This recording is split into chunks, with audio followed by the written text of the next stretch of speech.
Hello, welcome back, APCSA students. Okay, at this point, I am going to assume you watched a little bit of the video. You have a little bit of understanding, a little more of pixels. You've got the files downloaded and extracted, and you've also got the starter guide. So the starter guide looks like this for the picture lab. This is a lab developed by Barbara Erickson at Georgia Institute of Technology, Georgia Tech. It's a real popular AP lab. It's been around for years. So you don't really need to read any of this introduction. We're going to start, and when I say A1 to A4, you can see here's the A1. So you want to be looking for those headers for which section you're in. It's a large document and it can be easy to lose track of where you are. So we're going to start with A1 in this video, and then here's in my JGrasp over here, if that weren't open yet.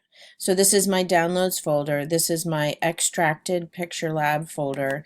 And so I just want to point out that underneath the picture lab folder, there are classes and images, two folders, and you don't want to rename these.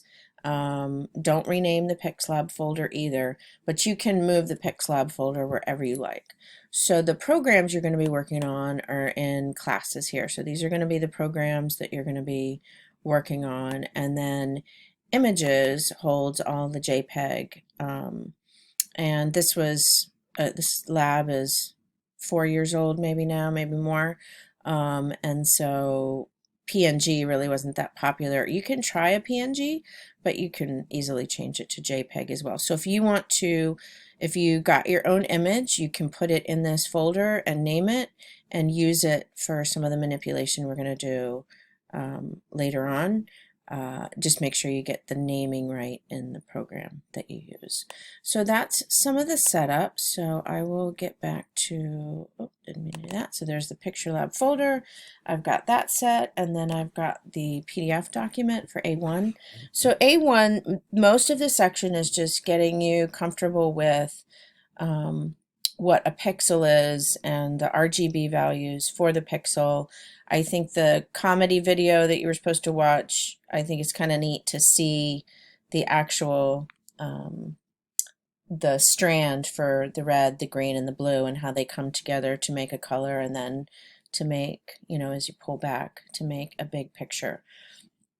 So the key, of course, as you could see in that video, is that there are a lot of pixels, and so you don't see the little squares or the strands, you just see the overall picture. That's what your eye picks up. So we did not do binary anymore in the AP CSA curriculum. It was removed this year. So we don't quite understand that the fact that he mentioned in the video is that from 0 to 255, that decimal value can be stored in 1 byte of data. So 8 bits is 1 byte. These are some things I want you to know. I would like you to know picture element. So the word pixel is short for picture element. You can think of it as kind of squishing picture and element together. And I would like you to know that the RGB values is 3 bytes. So red gets a byte, green gets a byte, blue gets a byte, because each one of those needs a range from 0 to 255. There is a little more complexity in colors nowadays in graphics, but this is a good basic starting understanding. You're not going to have to know the binary representation, but you should know that 1 byte holds from 0 to 255. If I want to store the number 256, I'm going to need another byte of storage in order to do that. And I think you should also know that 8 bits make up 1 byte.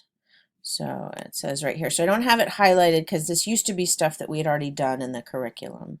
So some of this you might want to just read. Mostly bit, byte, and the 0 to 255 is 1 byte.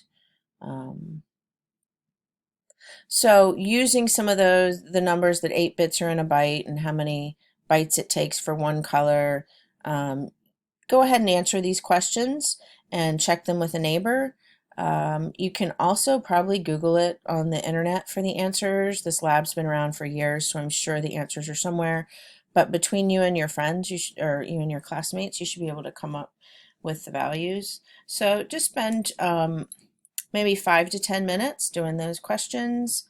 And I think I feel like I said each pixel had a red, green, and blue, and each one needs a byte. So each pixel has 3 bytes of data associated for our understanding at this point. So yeah, go ahead and do the questions, and I'll see you in the next video for A2.